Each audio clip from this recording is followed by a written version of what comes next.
Jaraaf ñu koy amal tous les samedis bu waxtu wi jotee ñu si waxtaanee lépp loo xamante ne moo jëm maanaam si actualité te nag cette fois ci li nga xamante ne moo di actualité bi ñun dañ ko maanaam si ñetti ponk lañ ko wéer te biñ si njëkk a waxtaanee mooy mbëkk bi nga xamante ne maanaam jamono ji mu ngi wulee ñaay ndaxte barki démb rek si jeudi bi am na presque 25 morts ci waaxu fële nga xamante ne moo di maanaam Mauritanie ñu bari ñaawlu ko ba tey si tamit ñu yeewu tamit lendemain bi ci fajar gi mooy vendredi bi si fajar bi li nga xamante ne moo di maanaam marine nationale tamit arrêté waat beneen gaal boo xamante ne fële ci Saint-Louis lu yeboon ci lu tollu maanaam 250 personnes yu waroon dem fële nga xamante ne moo di maanaam fële ca Barsac wala Barsac mu nekk ponk bu njëkk bi ñu nar a fas yéene waxtaanee beneen bi nag moo jëm ci wàllum justice ndaxte gis ngeen prétexte bi ñu jël nag mooy jàpp bi nga xamante ne jàpp nañ ko ki nga xamante ne moo di Ahmed Suzanne Camara ndax dafa yëkki ay kaddu jëmale ko ci kii di njiitu réew mi ak ki nga xamante ne moo di premier ministre bi ñu toppee ko nag li nga xamante ne moo di offense au chef de l'État mu di article 80 bi ñu bari doon yaakaar ne nguur bu fi nekkee bu ñu fi toogee daañu ko dindi mais ba tey mu ngi maanaam mu ngi dal ci ndoddal ñi nga xamante ne moo di woy politique yi ndaxte ñàkkul ne boo leen bàyyi seen xel ci ginnaaw ne am nay ministres yu ci jaaroon yu ci mel ni maître Sall di nga xam ne article 80 bi daloon na ci loosam de même que Bara Gaye ak ñeneen li nga xamante ne moo di article 80 bi daloon na seen loos ñu bari sax am nañu bokk ci wàll yi nga xamante ne ñooy gérer li nga xamante ne moo di gouvernement bi ndaxte dégg nañu yàggul rek ki nga xamante ne moo di sëriñ bi nekk fële ca Walfadjri wax ne li nga xamante ne moo li ñu toppee Ahmed Suzanne Camara maanaam war nañ ko mën a joyanti ñetteelu poñ bi nag moo jëm ci wàllum nomination yi ñu bari jàpp ne li nga xamante ne moo di nomination affaire de népotisme la am ñu jàpp ne li nga xamante ne moo di compétence yi nekk ci Sénégal kenn waru leen bàyyi ñu dem jaay ko feneen moo nekk ñetti ponk yi nga xamante ne moom lañu fas yéene waxtaanee ak ñi nga xamante ne ñoo di suñu ay gan suñu ay gan rek ñi siy njëkk a présenté mooy ki nga xamante ne moo di Barham Thiam di président du parti conservateur du Sénégal bokk ci coalition Diomaye président Barham ñu ngi lay nuyu. waaw ñu ngi lay fay ci rafetlu encore invitation bi ñëwaat fii Kër Jaraaf. waxtaan ak yéen di am mbégte lool di fi ñëw di nuyu suñu sista Maymuna di nuyu As Babacar di nuyu mon cher ami Diallo bi nga xam ne ñoo bokk suñu Diomaye président di nuyu mon ami Adama Fall bi nga xam ne vraiment liggéey bu rafet la fiy def vraiment di nuyu sénégalais yi yëpp surtout la famille conservatrice ak les membres de la coalition Diomaye président donc di remercier nga permettre ma remercier le comité exécutif du parti conservateur parce que tukki naa yàgg ñuy gérer di doxal parti bi vraiment liggéey bu rafet donc vraiment c'est ça ñu am plaisir ñëwaat fii encore une fois de plus waxtaan ci loo xam ne mooy jëmale réew mi kanam donc je pense que c'est important ñuy weccoo xalaat comme ni ko président di waxee nañ déglu ñëpp donc pour que ñu xalaat yu nu mu gën a rafetee ñu appliquer ko pour Sénégal donc voilà may nuyu nag sama doom Maymuna parce que dafa bëggoon ñëw sax neen dafa bëggoon ñëw def émission bi pourquoi pas elle est en vacances elle est ici pourquoi pas dafa bëggoon ñëw participer ci émission bi voilà merci beaucoup président Barham nag ku mu janoon mooy ki nga xamante ne xam ngeen ko di As Babacar Gueye di premier vice président du parti bi nga xamante ne moo di Teranga Sénégal As ñu ngi lay nuyu Babou maa ngi lay fay bu baax di jéggalu aussi ci retard bi ma am benn souci ci jéggalu bu baax di kontaan trop ñëw pour la première fois quand même ci émission bi donte ni def naa émission yu bëri ci télévision bi di nuyu mon jeune frère monsieur Thiam di nuyu Adama chroniqueur di nuyu aussi mon frère Diallo xam ni xaw nañu gëj a gisee di kontaan trop di ñaan yàlla li nga xam ne moom lañ fa nar a wax muy li nga xam ni day jëmee réew mi kanam incha allah. merci beaucoup président As Babacar Gueye ku mu dendal nag moo di Souleymane Alioune Diallo xam ngeen ko miin ngeen kanam bi di président ONG Otra Africa président ñu ngi lay nuyu. bismillahi rahmaani rahim ma commencé si sama grand. parce que moom laa bokkal ma koy nuyu di ko ziar gëj nañu gise on partage beaucoup de choses en commun yow mi ñu boole ma jaar la si yow yóbbante nuyu kilifa gi muy jàmbaar di Linguère une grande dame tey espace audiovisuel Sénégal moom mënutuñ ko wax te bokk ci moom bokk na tey si taarix am na lu mu bàyyi réew mi macha allah donc ñu koy féliciter di ko encourager si li mu nekk lu dëggu rek mooy dëgg kër gi nag sama kër la. dama fi am ay mbokk am fi ay xarit am fi ay soppe. ñoom ñëpp maa ngi leen di nuyu di leen ziar. may nuyu Ba Thiam notre ami on a comme ni mu ko waxee dañu am ay conviction yoo xam ne ñoo ko bokk ensemble. muy ku tey. muy ku passionné. Ça je peux le dire il fait preuve de beaucoup de sérénité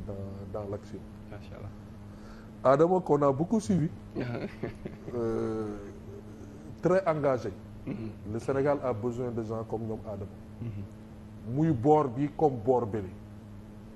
Une nation a besoin de critiques. C'est dans les critiques que jaillit la vérité. Un État doit accepter les critiques. Et des gens comme Adama seen position dafay tax nga xool yeneen perspective ou bien yeneen vision. Parce que yow boo jëlee cap bi nga jàpp ni que cap bële rek. nga dégg leneen et puis ñu koy def ak sérénité surtout ak profondeur. bugguma ko sànni xeer APR bi parce que du loolu moo ko fi toogloo. chroniqueur la. analyste la. et defe naa ñun foofu lañ koy xaaree. mooy ni que cette bonne foi mi nga xam ne partage la. te bu ñu amee ëtt bu mel ni télévision bu mel ni cette TV internationale. muy contribuer tey ci débat bi donc dañ koy nuyu rek di ko rafetlu. par ricochet may nuyu sumay mbokk. ñu may seetaan di nuyu samay xarit. moom doom ji nee na dafa waroon ñëw moi j'ai ma fille. Mame Seyni son grand frère Abdourahmane et Bilo qui sont à la maison. Mame Seyni nag dafa ma yóbbante si Maïmouna. si Maïmouna. nee na Maïmouna Mame Seyni nee na da ngay def ay émission xale. waaw nee na dañuy def ay émission xale. bi mu fiy mujjee ak Mamadou kii daf ma newoon sax léegi il faut que moom si boppam muy ñëw di animer. pourquoi pas. muy animer moom si boppam muy animer émission bi donc yóbbante la. et vraiment tamit mais sam benn soppe bi may ñëw daf ma ne bu ma fàtte defal dédicace madame Diallo. Awa professeur d'espagnol. lycée de Kayar puisque Kayar par rapport à la migration irrégulière. faut que ñu rendre leen hommage puisque structure éducative yi surtout ils ont perdu énormément d'étudiants. Je l'ai trouvé dans des conditions extrêmement difficiles mais elle a été très digne. Très discrète très engagée dans l'enseignement awa ma koy nuyu di ko kii bon par di nuyu nag suma ay kilifa. képp ku ma gis ci njabootam maa ngi lay nuyu di la ziar. comme ni ko as waxee léegi yàlla na waxtaan bi am solo. puisque sujet bu difficile la ñu waxtaanee. la migration irrégulière dafa di sujet boo xam ne tey dafa transversal. parce que bu ñu waxee waxu jeunesse waxu emploi. waxu économie waxu social waxu familial dafa transversal te ba pare dafa bëri ay sobritude yoo xam ne ku ci nekk mën nga ci wax loolu lu toll nit te am na acteurs yoo xam ne ku boo xoolee seen parcours rek mat na livre. effectivement après ñu war ci boole justice bi tamit mu nekk beneen chapitre par rapport ak sunu nation donc globalement ñuy ñaan li ñu fiy wax rek. yàlla na nekk njëriñ. merci beaucoup Souleymane présenté na ko léegi mooy sunu chroniqueur di. Adama Adous Fall Adama ñu ngi lay nuyu di la. Babou maa ngi lay fay di la jox sa wàccuwaay et di wax ni c'est un plaisir de retrouver d'éminentes personnalités. Je ne savais pas qu'amoon parti politique. Barham mais bon puisque c'est des conservateurs c'est important d'être des conservateurs parce que dafa am loo xamante ni mooy suñu cëslaay te il faut ñu conserver ko. Grand As maa ngi koy nuyu et ça fait un plaisir de le retrouver tout comme Diallo donc je pense que nous allons échanger pour waxtaan ak askanu Sénégal. et puis di jox wàcc waay ñëpp di nuyu kilifa gi Maïmouna. di ko wax ni il faut penser c'est vrai il faut penser à une émission pour les enfants. Je vais faire venir Mame Seyni quoi. On va faire venir Mame Seyni comme ça Mame Seyni wax ko de vive voix. ak Suzanne. ok Suzanne c'est vrai. merci beaucoup Adama Fall léegi nag dañuy soobu ci li nga xamante ne moo di waxtaan bi fi ñu koy dooree rek mooy ci Barham. Barham maa ngi koy wax sànq ci sommaire bi li nga xamante moo di Barça wala Barsaax bi jamono ji dafa wulee ñaay. ma ñu ngi bàyyi ko fu nekk ay Sénégal mu di Sénégal di Mauritanie di yeneen dëkk yi ñu ngi dem barki dem maa ngi koy wax sànq fële ca Mauritanie presque 25 personnes ñoo ñàkk seen bakken te li ci gën a grave bëri na ay ndaw mu doon lu metti est-ce que yow nu mu demee nii pour yow surprise la pour yow wala di yankaroon seen ak situation fu mu toll nii. waaw merci beaucoup je pense que nañu commencer par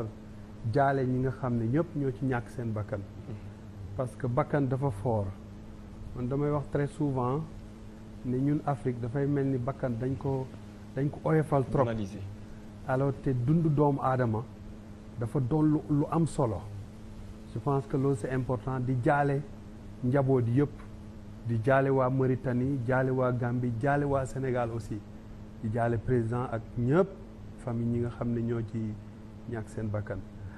alors dafa doon point bu am solo ndax ñun am nañ ci luñ ci xam dara ndax migration ou mobilité internationale man lu may défendre la d'ailleurs JB Monde Immigration sama entreprise la donc sama entreprise la bokk donc booy ñu bëri ñu leen di yóbbu légalement ñii dem jàngi Canada jàngi wala dem tukki wala yooyu yëpp alors migration irrégulière nag je pense que c'est une réalité du Sénégal rek mais c'est une réalité internationale alors buñ ko analyser ce qu'il faut comprendre mooy la root cause lan mooy racine du problème bon c'est vrai que espoir bi war nañ ko renaître ba nga xam ne xale yi dinañ mun a toog mais aussi ci processus bi dañu war a fexe waxtaan ak consulat yi pour que ñu mun a leeral yoon yi rendez-vous yi di mun a am normalement et puis attribution yi ñu teg ko dans une analyse très objective parce que loolu c'est très important dina tax ki bëgg a dem mu xam ne moom ci timeline bii dina mun a am rendez-vous mu mun a dem mu mun a xam objectivement que papier yi la ñuy laaj et nga xam ne fourre-tout yi nga xam ne mooy doo refus yooyu ñu empêché ko duñ parce que je suis pas sûr que vous allez revenir après votre visite xam nga loolu motif fourre-tout la L221A L221B si c'est pour le Canada la plupart du temps loolu lañ lay wax parce que foofu laa gën a xam naa fa 18 ans alors loolu benn aspect la beneen aspect bi mooy migration doonul rek irrégulière bi ou même régulière doonul rek que manque d'emploi moo koy waral ñun ñi ñuy recevoir suñu bureau presque 60% dafay doon ñoo xam ne am nañ dara au moins 5 millions dans ton compte la plupart alors si tu as 5 millions dans ton compte alors ça peut te permettre nga mun a ubbi benn entreprise def ci dara investir mais investissement boobu dafay am beneen soubassement boo xam ne moo koy soutenir mooy la clarté ak la disponibilité des services surtout le service public parce que service public moom rek moo mun a retenir yu bëri moo mun a joxe espoir moo mun a leeral moo mun a jàppale nit ñi et puis loolu c'est benn aspect la beneen aspect bi mooy c'est pas dans les politiques publiques on doit penser au-delà de l'emploi des jeunes parce que un jeune a un emploi mais li nekk ci ginnaawam ak waajuram yi dafay bëri ba nga xam ne certains dañuy ñëw ne ma amatuma espoir bugguma toog ci dëkk bi yéen ñi ñëpp ku ci nekk sa frère souvent mu ñëw wala sa jarbaat ne la buggatuma toog ci dëkk bi te mu ne la man li may am doy na ma mais sama rakk ci man la compter sama jarbaat sama sœur sama papa amul retraite ba tax na loolu dafa am beneen point boo xam ne sax peut-être dans les politiques publiques par exemple dans la transformation dans la fonction publique peut-être mën nañ ko toucher mooy le système de rémunération par exemple tu as une rémunération boo xam ne ça te permet même pas de vivre loolu peut-être que c'est un autre point boo xam ne peut-être que gouvernement bi nañ ci réfléchir dafay tax yow doo mun a assurer sa dund bopp tu fais d'autres activités tu fais d'autres connexes loolu moo tax ñi nekk fonction publique ñu ci bëri ñii c'est des consultants ñii leneen alors c'est à tous les niveaux je pense que c'est l'écosystème d'une manière générale qu'il faut revoir au-delà de l'emploi des jeunes il faut revaloriser les salaires pour que le fonctionnaire bi nga xam ne am nañ fii emploi di gagner seen vie correctement am sax loo xamante ne peut-être bu ñu demee fi nga xamante moo di bitim mënuñu ko fa am mais ñoom ñëpp nee à la budda dem rek la ñu gis malgré bu dul ci avion mu nekk ci gaal wala ci njëg nga xamante moo mais ce que je te dis effectivement parce que tu dois soutenir ton frère tu dois soutenir ta sœur et tu as une dette sociale pour contre tes parents donc sa parents yi da nga leen war a dimbale te sa parents yi mooy valoriser le système de pension de retraite parce que fii retraite Sénégal c'est tu gagnes absolument rien boo demee ci tubaab bu ñu retraité ci la ñuy mën a dimbale seen doom dimbale seen i sët fekk na fay nañ seen kër fay nañ seen oto donc ils gagnent presque le même salaire bi ñu doon gagner donc je pense que politique bi c'est à tous les niveaux régler l'emploi des jeunes effectivement redonner de l'espoir ñun suñu programme bi nga xam ne moom la ñu defoon ci parti conservateur au-delà de restaurer la République on avait mis redonner de l'espoir et transformer le pays xam nga réew li nga xam ne moo koy téye mooy hope comme les Anglais disent mooy am espoir yow boo amee liggéey aussi mu leer na ni demain amul dara lu wóor wala terrain bi nga dëkk mun nañ ñëw kii ko wala cantine bi nga dëkk wala tu vois c'est toutes ces contingences là qu'il faut régler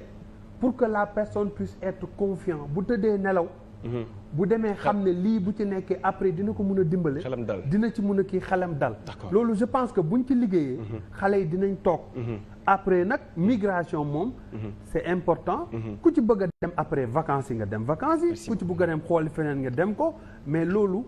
je pense que lu war a ñëpp jàpp ci que ça soit le gouvernement central comme les collectivités territoriales pour régler ce fléau. Merci beaucoup Barham ma ñëw ci nga xamante moo di As Babacar dañu As li ci gën a garaaw mooy boo xoolee li nga xamante ne moo di gaal yi boo xoolee démb bi bato bi gaal gi teeree parce que dañu ci nemmeeku ay xale yu ndaw ay jigéen nekkoon ci gaal bi am na ñoo xamante ni sax seen corps mu ngi doon li ci plage mu ngi doon joxe ci li nga xamante moo di ci plage bi mu nekk image yoo xamante ni image yu daw yaram pour yow naka lañ mën a def pour arrêter li nga xamante moo di fléau bi. Merci Babou moi je pense que jaale ñi nga xam ni seeni njaboot dafa ci loru jaale aussi Sénégal yëpp ci la ñu war a commencer parce que ni ko sama jeune frère monsieur Thiam waxee bakkanu doomu aadama dafa mel ni dañ ko sofental actuellement ci Sénégal donc dañuy surfer ci loolu dem ci leneen et c'est des images très atroces yi nga xam ni franchement boo ko xoolee xam ni lu doy waar maintenant je pense que sujet la bi nga xam ni warul nekk un sujet de fond politique maanaam mënul nekk loolu parce que en fait immigration dafa transcender lépp wax ni ko léegi c'est un sujet transversal dafa traverser les âges les idéologies les politiques dafa traverser lépp et c'est te jóg dem dafa mel ni dañ ko mooñaale ak nit jóg dem c'est-à-dire que dem ba Chine uti xam-xam dem ba feneen uti xam-xam c'est-à-dire que ci biir nit dans la nature humaine se déplacer pour faire des découvertes wala pour yokk sa rang social dafa bokk ci moom te en vérité il faut que ñu xool ni le projet bi nga xam ni jaay nañ ko xale yi ba régime bi tey ji ñu plébiscité ko ba teg ko fi xale yu ci bëri yaakaaroon nañu ni ci niñ leen jaayee projet boobu bu ñu ñëwee mbir mi dafay dakk alors que on devait être très courageux pour dire que ce problème là amul lenn li nga xam ne war na ko mën a régler c'est vrai c'est lié à un problème d'emploi et d'employabilité am na ci ñi nga xam ne am nañu emploi am nañu lu ñu mën a suturloo waaye la ñu mën a suturloo ci ñoom dong la yem te mënuñu leen dara am na ci ñi nga xam ne jàng nañu am nañu diplôme mais amuñu adéquation par rapport ak li ñu war a def muy loolu yëpp beneen bi aussi muy li ñuy wax ci aujourd'hui au Sénégal je ne suis contre aucun métier mais pays dafa mel ni ñi nga xam ne ñoo nekk ci yenn genre métier yi nga xam ni franchement ci côté culture bi côté art bi ak côté sport bi nga xam ni du ma ni dañuy def li nga xam ne amul solo ñooñu ñeneen ñi dañ leen di gis pour ñu dem bitim réew dellu soit amul benn difficulté moo tax xale yu bëri actuellement même bu ñu amee yenn diplôme yi mais diplôme yooyu dañ koy teg ca côté ba dem a xool ndax mën nañoo jouer bongo ndax mën nañoo def lii ndax mën nañoo def lii est-ce que mën nañoo dugg ci extra donc vraiment loolu aussi war nañ ko mën a xool bu baax a baax a baax je ne dis pas que ñu gën a faciliter mais dafa mel ni daal ñi nekk ci yëngatu yooyu ñoo gën a am possibilité pour génn te beneen bi mooy jeunes yi nga xam ne ñu ngi fi amoon déception ci nguur gi fi nekkoon am espoir ci nguur gi taxaw bi yëf yi excès dañoo gis ni ndekete mbir mi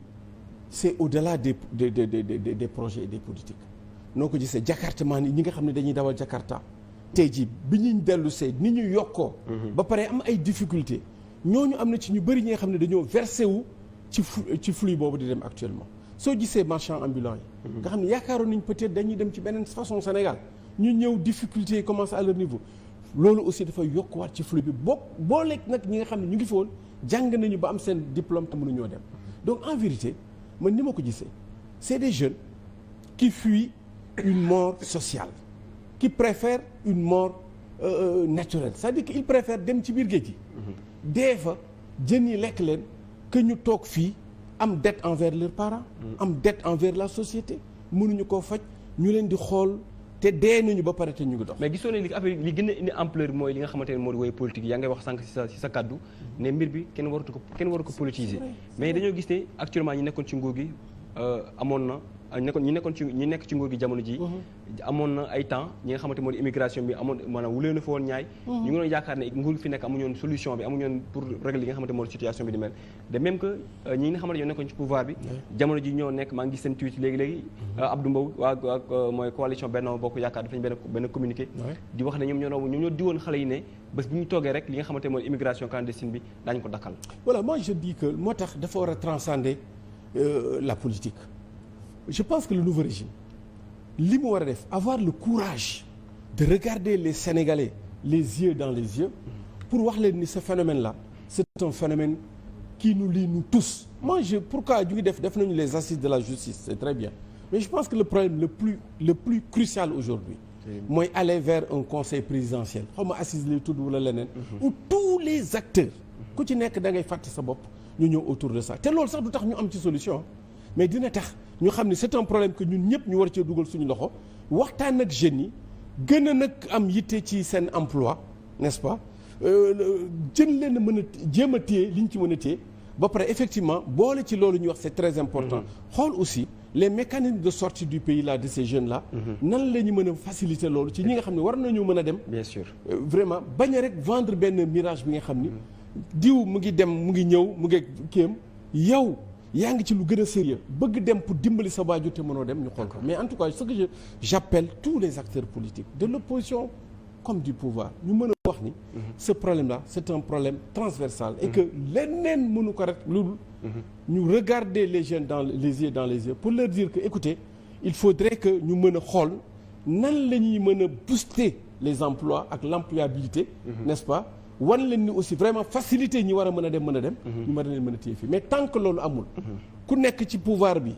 wax di ñu ŋàññ la boo nekkee ci opposition bi ni su ma ñëwee danaa ko régler ce problème ne sera jamais réglé. Merci beaucoup As Babacar Gueye moo ñu ci ki nga xamante moo di Souleymane Diallo Souleymane est-ce que jàpp na nga am na possibilité pour arrêter li nga xamante ne moo di mal bi nii malgré ak tamit bëgg nañu wax tamit nga wax ñu ay solution parce que gis nañu yow si yu bari sa intervention yu bari nga wax ci télévision ak rajo yi ñu bari nañ xam nga yëngu ci li nga xamante mooy wàllu migration est-ce que gis nañu li nga xamante moo di initiative yi bari na pour régler li nga xamante moo di problème immigration irrégulière bi lan nga jàpp ne mooy solution bi pour dakkal li nga xamante moo li ni mel. bon may commencer di nuyu suma xarit Ibrahima Ba bi ma àndal vraiment moom tam c'est un diplomate un expert à la matière. Vraiment muy suma xarit une personne très importante pour moi qui m'accompagne dans le conseil de gestion de l'ONG internationale Autre Africa. Autre Africa est né en Espagne. C'est une association européenne. Ça fait presque plus de 18 ans que nous existons. Nous avons créé en Espagne, en Andalousie, pour assister la migration irrégulière. Il est très important aujourd'hui pour nos acteurs, surtout nos fonctionnaires, les hommes d'État et les politiques, dégg naa ko ci ay hautes autorités. On ne parle pas d'immigration clandestine. Depuis le pacte de Marrakech, le jargon a changé, on parle d'immigration irrégulière. Pour sunu politique yi pour sunu homme d'État yi un homme d'État buy wax waxu immigration clandestine ci discours officiel c'est ridicule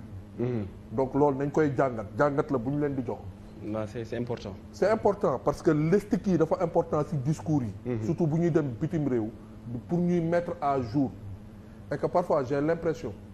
que ñi yore le dossier de la migration irrégulière à un certain niveau de l'État ils sont un peu en retard par rapport à l'actualité de la migration loolu aussi fait la bu ma jëlee analyse yi fi génn yëpp je pense qu'on a fait la situation globale de la migration li ñu fi wax rek mooy situation migration introduction développé nañ ko là où le bas blesse fan la je suis parfaitement d'accord avec vous man bëgguma ñuy politiquer ñuy utiliser la migration irrégulière comme arme politique muy nekk ping-pong. L'un te dit que bon, tu avais promis, ça fait maintenant 100 jours, qu'est-ce que tu as fait dans les 100 jours? On ne peut pas comparer 100 jours à 12 ans. donc vous voyez bu ñu dem ci clan ci terrain boobu. parce que nous ça ne nous arrange pas nous voulons des solutions factuelles. Pour ceux qui sont là pour 100 jours de nous dessiner vraiment un chemin d'espoir pour ñu jàpp ni que ils prennent cette question à bras le corps. Moi je suis de la coalition, j'ai accompagné la coalition sur la question de la migration, j'ai échangé avec des experts, des membres éminents de la coalition sur cette question et xam naa ni mais loolu politique la. Man état laay waxal fonctionnaire ministériel bi laay waxal gis nga li politique bi ay promesse la ay lii la mais li nga xam ne mooy factuel mooy li réel je veux dire que y a une solution. C'est quoi? Il y a une alternative par rapport à la migration irrégulière. Les données que nous avons exploitées le Sénégal peut exploiter maa ngi koy waxte de parce que dañ ci liggéey natt ko xam am orientation yi ne lii buñ ci jaaree waxtaan ci Sénégal mën na exporter Sénégal mën na accompagner chaque année 30 000 jeunes ñu génne dans le cadre de la migration sûre, légale et contrôlée donc alternative am na. mais comment 30 000 mais comment. lu ñuy waxtaane la sànq Thiam dafa développé lu am solo. mais tey bu ñu bëggee waxu immigration irrégulière te amoo sax ki nga xam ne dafa bëgg a dem jaare ko ci yoon bu légal bi yoon bu baax bi amul sa possibilité. dem déposer ji dossier am ba ñuy ne dañ nangul nañ ko walla bañ nañ ko c'est-à-dire le rêve l'intention même est refusée. te suñu autorités yi xam ko mooy ni que amoo perspective déposer ji visa pour des problèmes de rendez-vous les consulats yi fi nekk boo leen waxee ñu ne dañu hacker suñu système mais hacker nañ ce système pour des pays développés trouver woo beneen alternative parce que le système est hacké rek tu ne peux pas trouver beneen alternative il y a une très forte sollicitude il y a une très forte demande et vous ne trouvez pas et ça concerne particulièrement les pays de l'espace Schengen. mais nekkul est-ce que foofu nekkul ne foofu état yi ñoo laisser faire. mais fa laa jëm c'est-à-dire aujourd'hui quand on te dit que man mënuma ci dara c'est un problème de souveraineté sama réew la nii laa koy gérer mais là où tu parles de problème de souveraineté il y a une question de sécurité nationale qui se pose. Man je le dis à travers vos antennes et je le dis fulla ak fayda bi ci am. soit c'est le ministère de l'Intérieur qui prend ses responsabilités pour des questions de sécurité nationale convoquer les consulats yiy def loolu on trouve ensemble une solution du problème banditisme système cybercriminalité ok le système est bloqué mais trouvons autre alternative pour répondre immédiatement à cette question qui est cruciale. Dañu téye sa passeport pendant 3 mois pare si jox la réponse bu négative. L'année il y a en 2022 la France a reçu par l'intermédiaire de seen entreprise boobu di jël question yi 150 000 du ma ko tudd xam naa tur bi 150 000 demandes de visa. Sur les 150 000 demandes de visa 25 000 visas lañ ci joxe. 150 25 000 lañ ci joxe. 125 yëpp da ngay jël 125 nga multiplier ko par 80 000. mooy frais de visa bi 80 000 francs. loolu mooy nekk aide au développement bi ñuy delloo ne dañuy dimbali ñun ñu jox ñu jox. loolu surtout xaalis la. donc système mu migration tey migration dafa nekk enjeu géopolitique international c'est parce que bugguma Thiam li mu développé dafa fekk développé na li ma bëggoon wax man ma yóbbu ko tey ci beneen contexte. parce que li Thiam di wax su ma ci jaaraatee répétition la on est en phase totalement li mu wax laa waroon wax. mais tey dama koy yóbbu ci contexte bi nga xam ne lan moo tax mënuñu joxe suñu ay visa lan moo tax xale yi mënuñu dem gis nga suñu politique yi. suñu dirigeants yi les responsables les hommes d'État ñi nekk au sommet de l'État nañuy moytu di am àq askan bi xam nga lu tax yow boo ñëwee tey am nga sa passeport diplomatique sa jabar am na passeport diplomatique am nga contact bii war a tax sa doom wala sa jabar boo bëgg a yóbbu nga yóbbu ko au même moment doomu baadoolo bi doomu béykat bi doomu sàmmkat bi ki nga xam ne dafa am intention am rêve voyager moom amul benn alternative parce que tere nañ ko sax pour mu déposer visa te yow mi war a faj loolu yow amoo difficulté yooyu c'est ça la réalité de la migration irrégulière te loolu tant que saafara luñ ko dañu nekk ci ay kasamu ki beneen alternative tey mënoo ñëw toog ne xale bi bul dem dañu war a tabax ñëpp bu ñu demee sur 10 familles sénégalaises les 9 am nañu doom am nañu jarbaat am nañu mbokk am nañu kenn ku nekk bitim réew te kooku day participer économiquement socialement si mais dafa am lenn loo xam ne sànq junj nga ko mais la migration c'est un droit naturel une répétition encore les oiseaux ils migrent les animaux transhument mais pourquoi les hommes ne voyagent pas? C'est un droit naturel. Ah, c'est clair. Tu as touché les questions de rémunération. Mais parfois, si les conditions de travail, de rémunération, c'était vraiment équitable, balayeur Dakar, lan lay wuti Paris di doomu Dakar lan lay dem Paris di balayi ay mbedd Paris. non parce que dañu gis kenn ku nekk bitim réew peut être li nga wax mu nekk fa doon balay mu ñëwaat fii di dund boo xamante ne dund bu high level boo xamante ne peut être fu mu nekkoon avant ak fu mu nekk actuellement am na ngandam différence peut être est-ce que nekk tamit situation bi ni mel aussi tamit mën na ko causer. donc dafa laal benn point par rapport ak rémunération yi ak emploi yi il faut que ñu résoudre ko si on veut vraiment résoudre ce problème et je vous dis que y a des alternatives et wallaahi am na alternative léegi nag ñi toog si gouvernement bi lu ma ne sax si nguur gi ñi toog si gouvernement bi su nekkee ñoom politique bi ñuy incarner Union européenne moo leen ko dicté xaalisu Union européenne la ñu defee suñu politique migratoire te Union européenne bëggul suñu doom yi dem wala dafa bëgg a tënk suñu doom yi wala dafa am ay règles yu mu choisir pour suñu doom yi dem yaakaar ngeen ni kon dañuy régler problème bi. Contradiction là. Voilà la réalité de ce dossier. Ça fait maintenant 18 ans que je suis dans ce dossier. mais 18 ans je suis dans ce dossier. mais 18 ans booba tey jusqu'à présent parce que bu ñu xool li nga xamante ne moo di immigration irrégulière bi parce que mu ngi commencé année 2004 2005 jusqu'à présent gars yi trouvé guñu solution tamit nga nekk si 18 ans tamit boobu ba tey xale yi fu ñu tàmbale woon ba tey dafa mel ni day doog a bees. 18 ans ñu ngi leen di wax yoon bi 18 ans ñu ngi koy waxu yoonu solutionner le problème et je vous dis encore je le répète c'est à la télé que je le dis soxlawuma poste. alhamdulilahi rabbil alamin am na ay fonctionnaires yu nekk secrétariat d'état des Sénégalais de l'extérieur li may gagné par weer moo ëpp ñetti yoon mën naa leen fay alhamdulilahi rabbil alamin yàlla sutural na ma on ne le dit pas pour chercher des postes mais impliquez-nous par rapport au processus de résoudre ce problème si on veut résoudre ce problème c'est pas avec l'Union européenne avec le système de l'Union européenne qu'on va résoudre le problème ma ne la sànq yaa ngi koy wax moo tax may bëgg politique yi laa wax bu ñuy di xëccoo di tiirante ci question boobu nos enfants benn exemple laa leen di jox nee nga en l'intervalle de 3 jours il y a eu presque plus de 100 morts en l'intervalle de 3 jours il y a eu presque plus de 100 morts dans l'océan Atlantique egguñu sa Méditerranée 100 morts gisuñu tiitu autorité buy présenter condoléances ça fait presque plus de 10 ans cette vague meurtrière nos enfants ont disparu dans le fond de l'océan Atlantique et de la Méditerranée certains dans les barrières de Ceuta et de Melilla aujourd'hui ils sont en train de se tirer par rapport à l'AES pour conflit politique c'est pour cela je vous dis que c'est au-delà de ce qui est l'AES CEDEAO revenez ce CEDEAO qu'on demande à des chefs d'État de revenir au même moment des enfants de la CEDEAO sont morts au fond de l'océan Atlantique on n'a même pas pris un jour ou bien un sommet du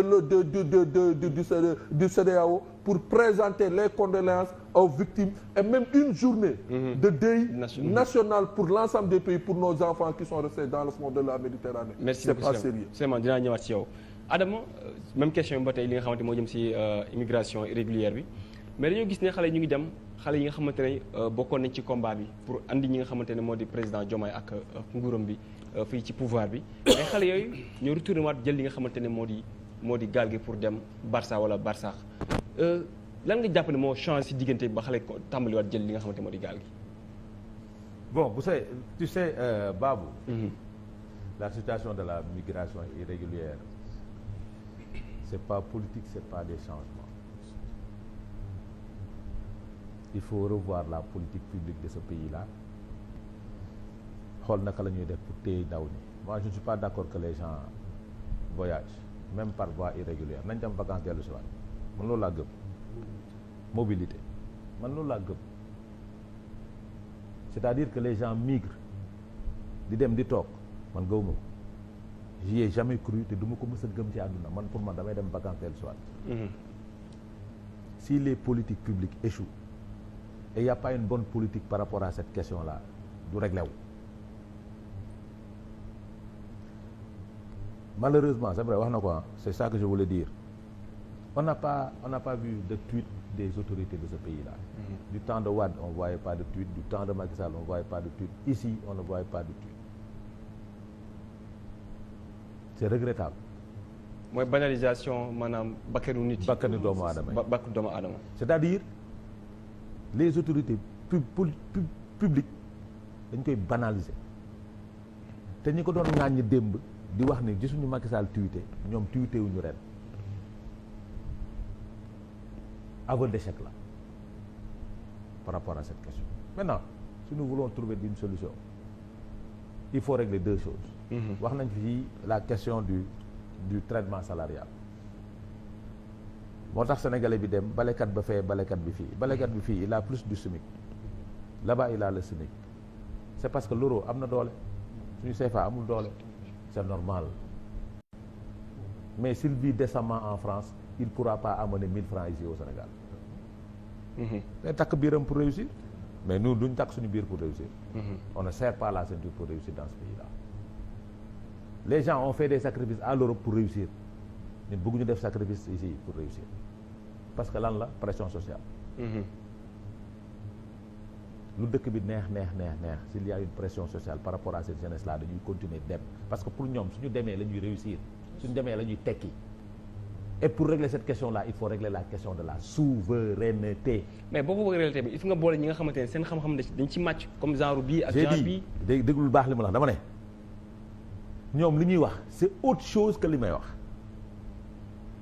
il faut garder les jeunes dans ce pays kii dafa immigré man du may immigré ba damay toog il faut mu am garder les jeunes dans ce pays là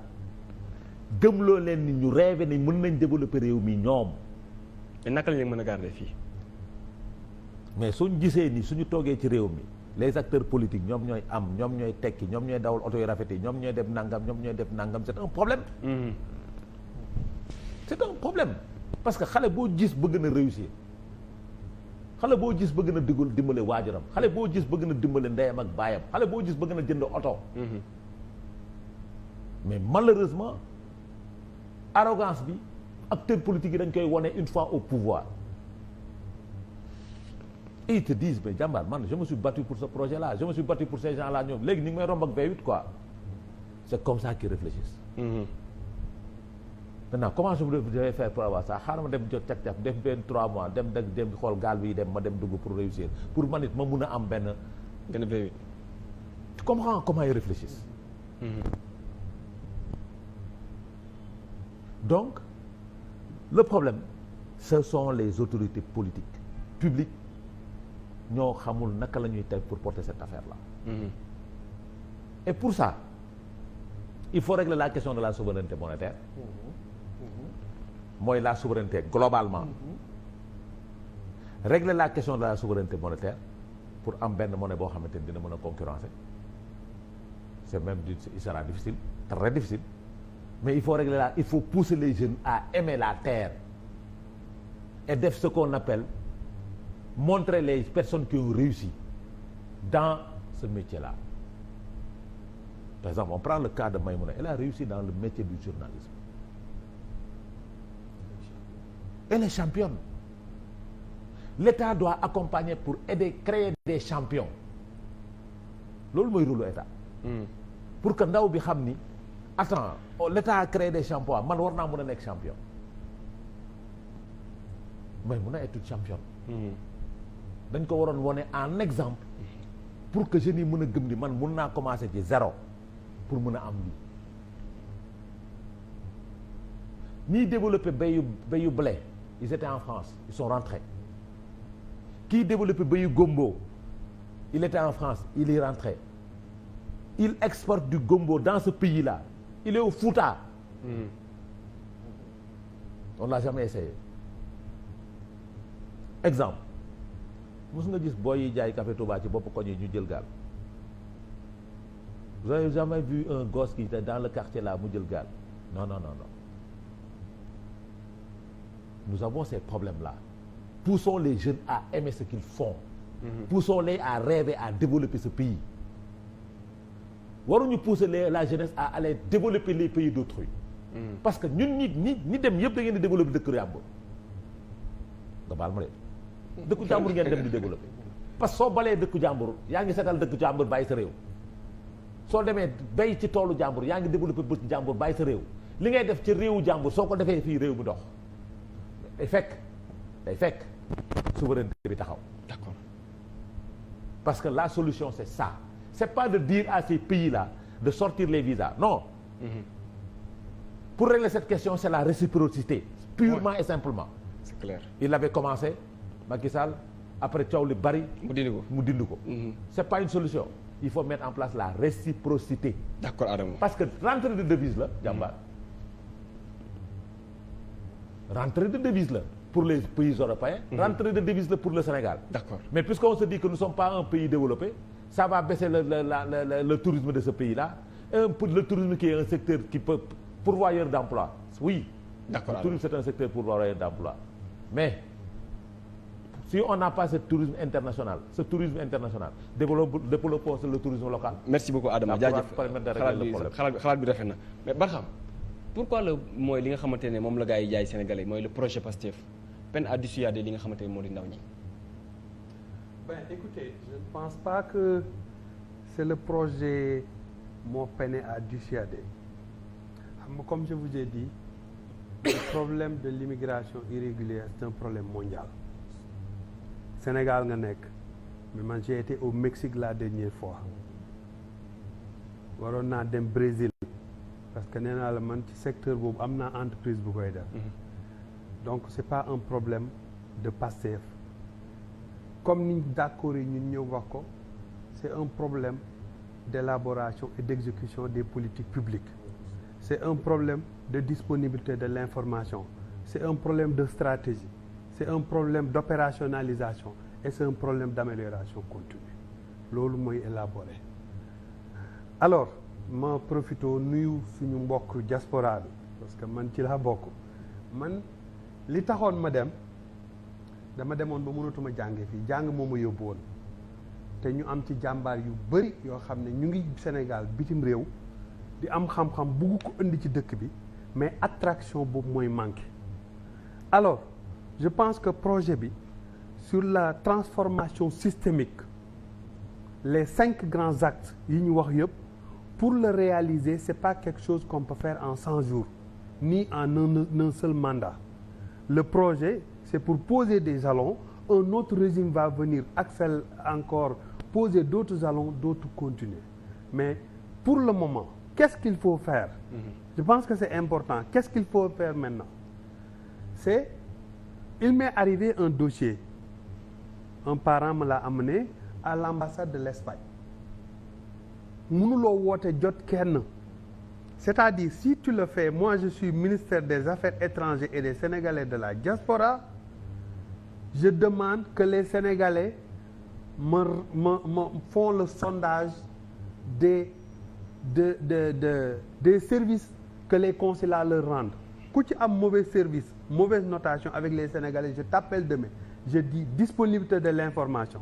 timeline des traitements des dossiers conditions d'exécution des dossiers et tout ça relève de ta souveraineté mais dama bëgg Sénégalais li ñu lay indil dossiers yooyu nga respecté je te le dis tu le fais loolu c'est facile et aussi bien c'est valable pour la fonction publique nationale fii da ngay dem dugg Google nga ne direction de tel nga gis numéro téléphone nga woote doo jot kenn loolu monde bi ñu toll c'est révolu monde bi ñu toll c'est révolu alors loolu mooy premier aspect qu'il faut faire xam nga loolu c'est possible moi je te dis des solutions yoo xam ne mën nañ ko def tey suba si le ministre et le secrétaire de la TAP je salue au passage notre ami Serif que je connais très bien qui est de Montréal qui peut faire beaucoup parce que connaissant la problématique vivre à l'étranger nag ça ne veut pas dire que tu connais la problématique parce que am na ñoo xam ne bu ñu wàccee liggéey wàcci tàngal reer tëdd lañ fay def comme sa mbaxloo pour mun a am dara je pense que am na ñoo xam ne nekkuñ ci domaine boobu parce que il faut que ñu def ko sacrifice loolu mooy premier aspect. Deuxième chose c'est identifier les acteurs. Nous on l'avait proposé avec El Hadj Thiam de CIOP, je le salue au passage parce qu'il y a beaucoup d'intervenants non identifiés. Par exemple boo demee Canada il y a les consultants en immigration agréés. Ils sont agréés par le gouvernement. Boo demee sur le site tu vas voir telle personne il est agréé, tu le contactes. Cette personne-là à travers la plateforme du gouvernement bu defee dossier am donc ñoom ñu mun ko suivre. Mais ici c'est tout le monde y est. Donc je pense que pour l'immigration régulière alors loolu si on arrive à identifier ça les acteurs chacun on clarifie les rôles et les responsabilités et qu'on travaille avec les consulats là et qu'on fasse des rapports à tout moment vraiment on peut avoir une solution. Maintenant nag une solution temporaire et autre chose on a fait les assises de la justice mais il faut faire des assises de la migration. Moi je ne considère même pas que ça doit être assise mais des concertations, des consultations pour que chacun qui a un mémorandum. Pourquoi vous voulez que les jeunes partent pas? Non, c'est pas parti. On est d'accord. Je suis d'accord avec. On va vous donner les raisons. Je suis d'accord avec que Il y a des raisons scientifiques. c'est pas la migration, mais la mobilité. Les gens doivent vouloir aller. Même le fait d'aller quelque part, mais ñun ñi dem ñëpp dañuy ñibbisi. Mais le fait que nga dem fenn pour un an wala même 3 mois wala même 6 mois nga def fa benn certificat mais da nga fay jàng au-delà de connaissance bi ngay am ci kii bi mais da ngay jàng leneen gis leneen xam leneen. Merci beaucoup Barham ma ñëw ci nga xamante moo di As gis nañ ne sànq kii mu koy wax Souleymane ne ñi nga xamante moo di dëkku européens yi tubaab ñoom ñu ngi gën di barricadé wu gis nga tamit ñi nga xamante ñoo di marine nationale bi à chaque instant ñu ngi arrêté li nga xamante ne moo di maanaam gaal yi est-ce que jotul li nga xamante ne mooy pays africains yi tamit maanaam ñu boole seen doole joxante loxo pour arrêter li nga xamante ne moo di fléau bi. mais c'est vrai moi je pense que li ñu fiy wax yëpp. j'aime bien l'expérience de Diallo et de Thiam. qui pensent que ce problème-là peut être résolu. man awuma optimisme boobu. moi je pense mais est-ce que bu ñu toppee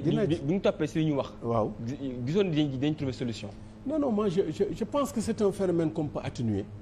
ci li nga wax boole suñu doole. réciprocité bi mën a taxaw. il faut une volonté politique man ce que j'attends vraiment de ce nouveau régime-là qui est anti-système qui est anti-systémique. moi je me suis dit que bu fekkente ni loolu la ñu jaay Sénégalais il faut pas que. ñuy def les mêmes choses pour aboutir au même résultat. Il faut qu'il ait le courage et j'insiste toujours sur ce mot courage là bañ a teg seen bët ci ay mandats yi ñëw regarder les jeunes et les Sénégalais les yeux dans les yeux pour leur dire que écoutez on avait un discours d'opposant mais egsi nañu voilà la réalité de l'exercice du pouvoir nous savons que ce problème de l'immigration clandestine là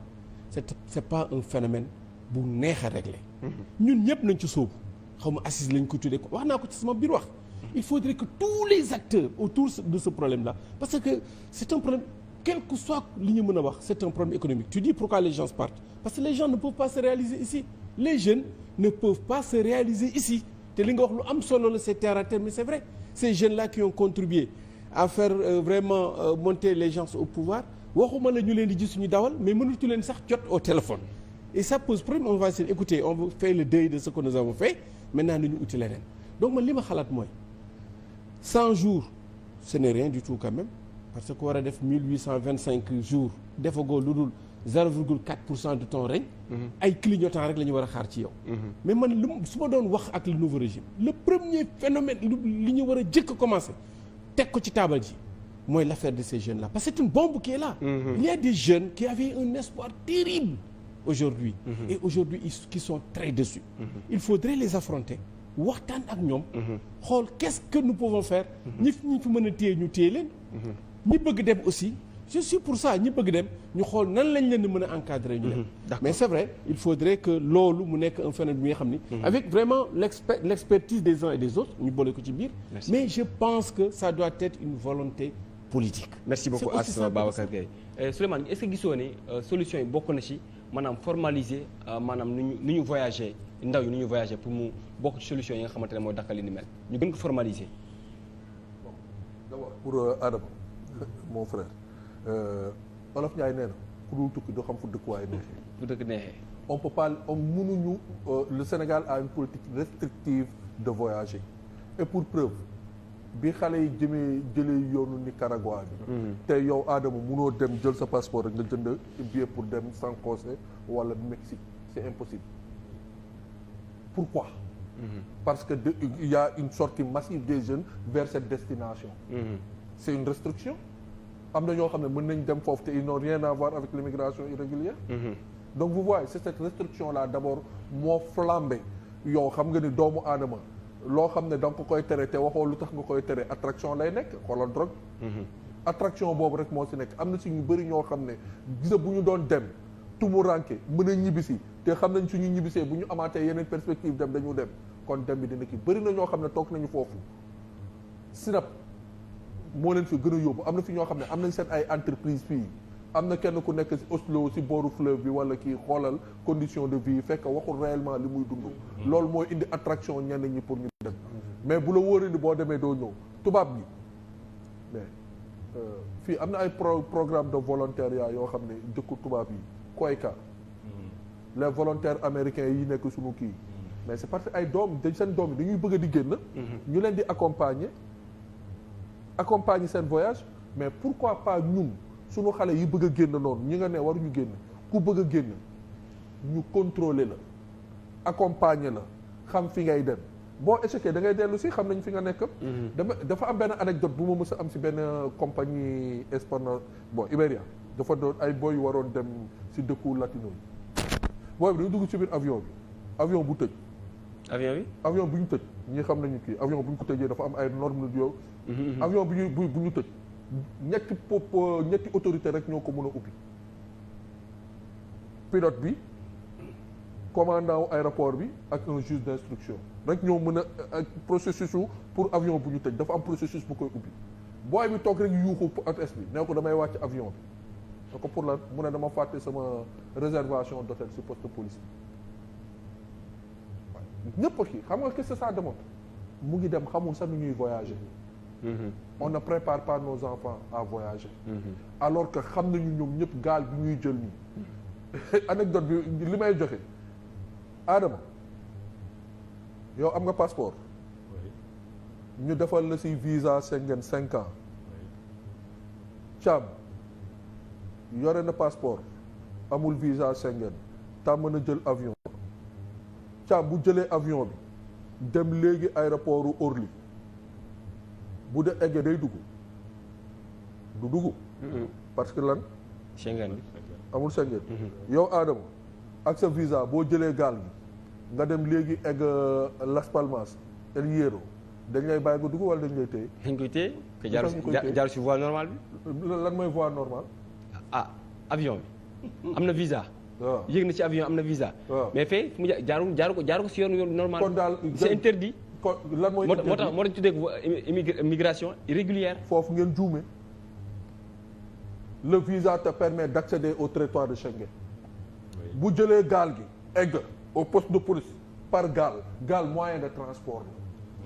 c'est pas de moyen accès par les entrées mais ki am visa li ko mën a tax muy jël gaal gi ci demul ci avion bi mais am na su visa nekkee non exemple laay joxe c'est-à-dire c'est vous donner les moyens de transport yi nga xam ne gaal gi dañu diaboliser gaal gi mais saa yi nekk ci biir gaal gi yëpp bu ñu amoon seen passeport en bonne et due forme seen visa kenn du leen téye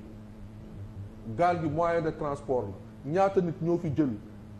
jël avion egg aéroport ñu téye leen zone internationale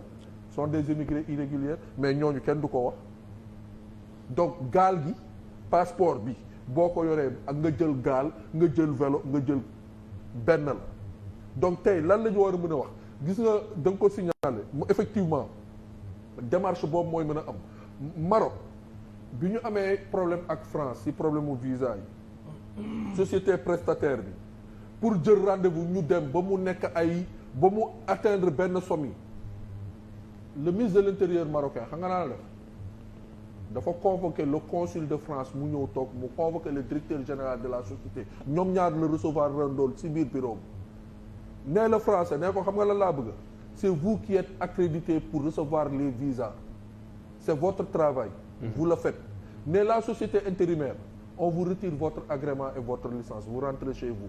nee les français organisez-vous pour prendre les visas d'une façon digne et que les Marocains puissent maintenant le refus ou le ça c'est votre souveraineté mais que personne ne traîne dans les rues pour ces histoires de visa noonu la ñu régler problème boobu société de prestation fu la moo jaay Dakar on parle de la réciprocité Adama ça va être très difficile xam nga lu tax Schengen c'est 27 pays la France sa politique migratoire da ko tënk ci Schengen Frontex ak affaire yooyu ils ont un système uni le système c'est le système d'information tey booy dugg France Europe la koy basé wu yow Sénégal kese munoo xeex ak France munoo xeex ak Espagne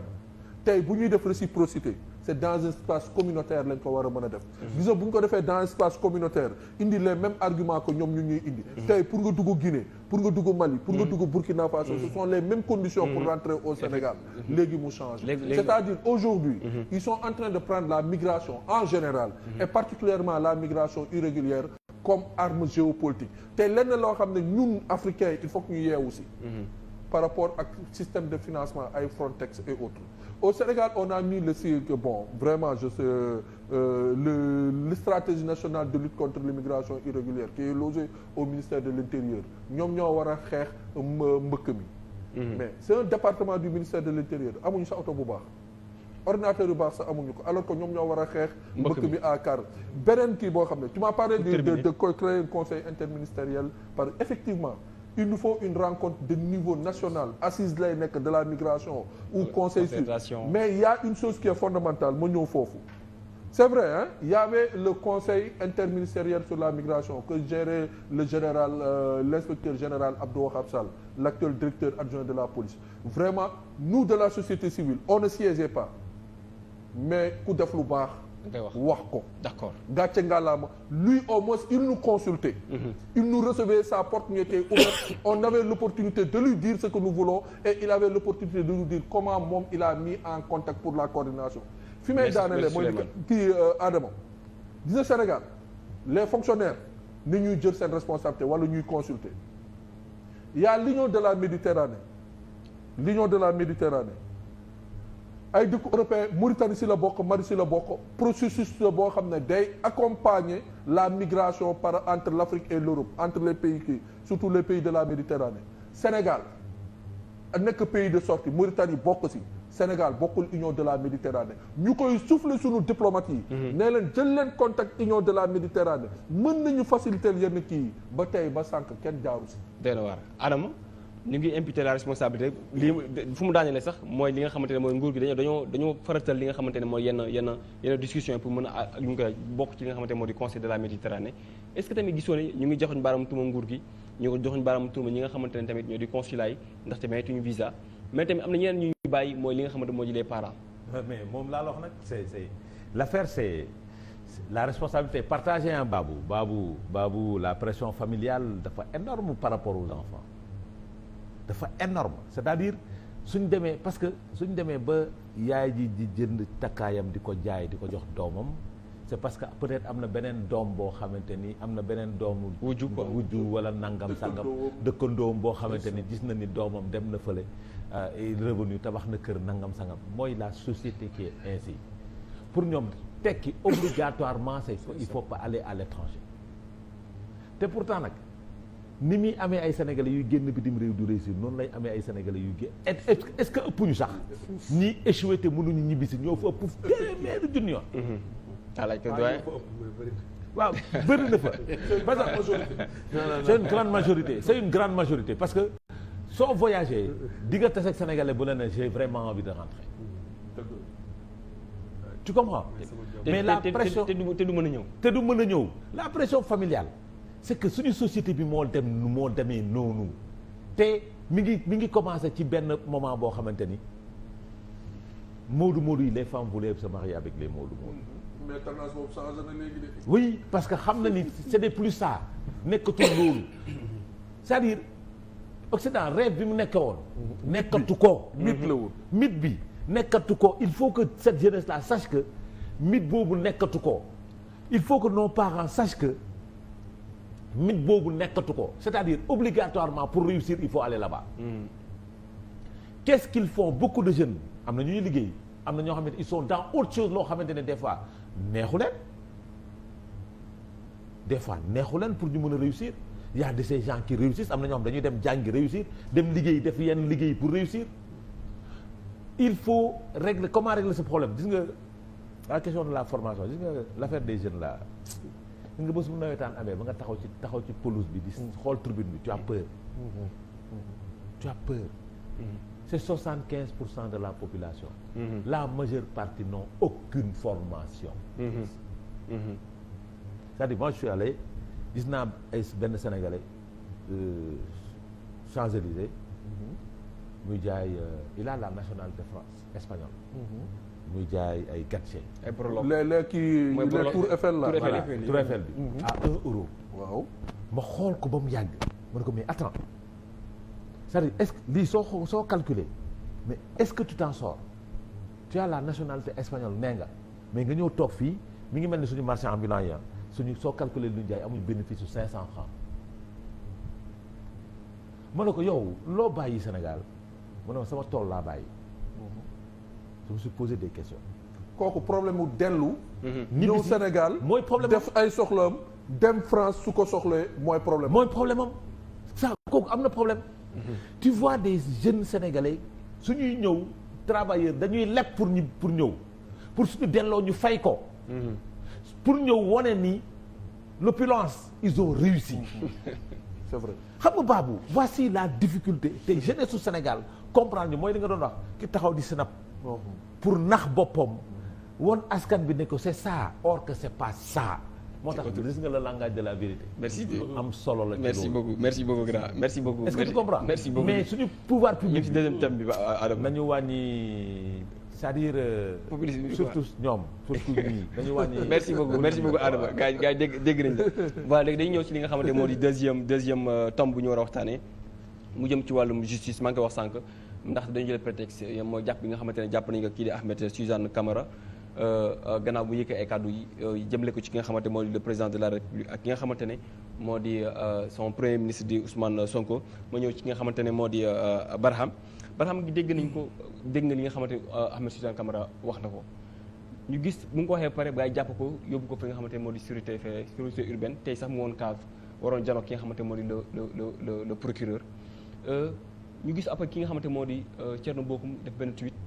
ne ñi nga xamante ñoo doon saaga léegi tey jii ñooy arrêté ñooy ñaaw li nga xamante moo di saaga yow ban commentaire ngay amal ci loolu. Bon merci hein je pense que mais sujet xam naa sujet migration bi c'est quelque chose boo xam ne lu ñu war a. on a fait presque 1h30 une heure. loolu rek doy na émission thème pour toute la journée. ah c'est clair. ma sax kii pour toute la journée. parce qu'il y a beaucoup de choses à dire. Alors c'est vrai que pour être franc man très sincèrement interpellation yi pour man régime bi duñ ko def quoi. C'est vrai que les opposants ou bien ceux qui sont contre le régime même ceux qui sont avec le régime parce que j'ai entendu certains écarts de langage yoo xam ne vraiment jaaduwul xam nga kilifa dañ ko war a wormaal. xam nga président de la République premier ministre et tout même bu doonee rakkam la même bu doonee dafa am cër boo xam ne dañ ko war a jox loolu c'est important mais nag justice bi dafa am yoo xam ne peut-être que président wax na ko bu changement amee ci instance yi yu bëri dina dëñ mais ay offense au chef de l'État vraiment article 80 pour man vraiment dañ ko war a dindi dañ ko war a dindi et je pense que ci assise de la justice bi amoon na consensus autour de ça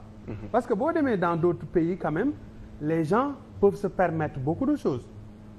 au Parlement souvent da ngay gis MP yi parlementaires yi waxante yoo xam ne kiiwul ak ñeneen aussi dañ koy wax mais nag il faut que comprendre que